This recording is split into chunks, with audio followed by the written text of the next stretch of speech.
Hello, Bill Shaka here. Welcome to another edition of the 5 Minute Motivator. Welcome to Tamarindo, Costa Rica. Well, ladies and gentlemen, I have a question for you today. And the question is, what is the big question that you need to ask yourself at the end of the day? Now, just stop for a second.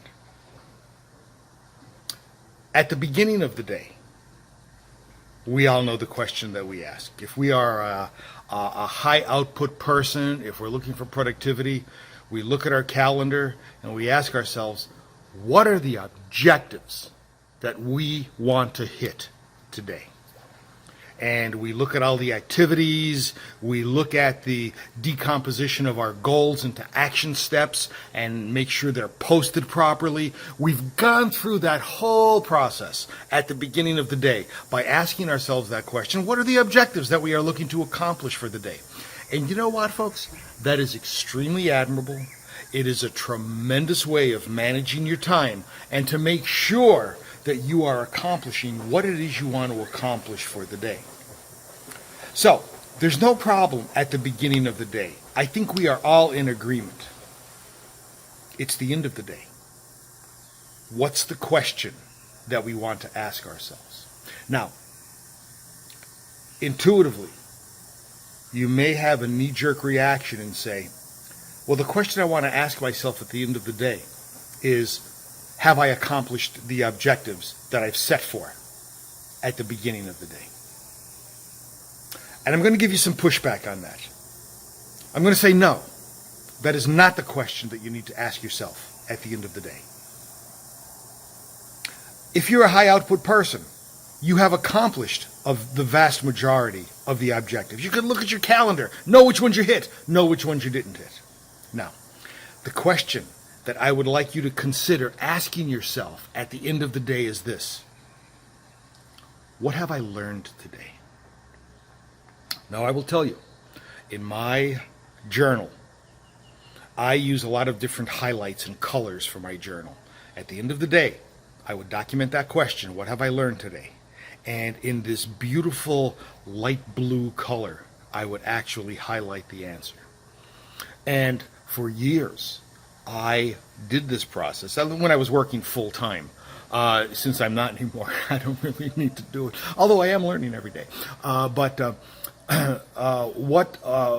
process did for me was it gave me clarity in terms of growth. And I learned what I needed to do to grow on a daily basis by what I've learned. So I'm going to ask you that. I'm going to ask you to think hard about asking yourself that question, documenting the results at the end of the day. What have I learned today? Now, let me go a little bit further here. In one of my live events a few years back, an individual asked me, Bill, should we ask that question in the morning? What do I want to learn today? And I stopped for a second and I said, I'll tell you what, it's time for a break. Let's take a break, reconvene in 15 minutes. Give me some time to ponder the answer to that question. We took a break, came back, and I said, let me answer that question. The question being, should I ask myself in the morning, what do I want to learn today? And ladies and gentlemen, I'm going to tell you the answer that I came up with. You don't need to agree with it if you don't want to, but the answer that I came up with is no. You do not necessarily want to ask yourself that question because you don't necessarily know what you want to learn that day. You don't know what situations and activities and individuals that are behaving in certain ways are going to be approaching you that day. You need to keep yourself open to the situation that whatever learning opportunities come your way, you have the ability, to learn from them. So consequently, I would ask myself in the morning, what are the objectives that I am looking to accomplish for the day? And at night, I'm going to ask myself, what have I learned today? And I think if you ask those two questions, they're kind of the yin and the yang of the beginning of the day and the end of the day. What you're going to find after you do this for just several days is that you're going to start seeing some level of continuity in terms of your behavior. What do I mean by that? You're going to be hitting more of your objectives, and you're going to be learning more. Think about the purpose of life as being happiness. How do you become happier? You become more of a person. How do you become more of a person? you get more done, and you learn every day. Bill Shaka, thanking you for your time. Looking forward to seeing you in the next edition of the 5-Minute Motivator. Ladies and gentlemen, please like, share, comment. Don't forget the 5-Minute Motivator membership. I'm counting on you. Talk soon.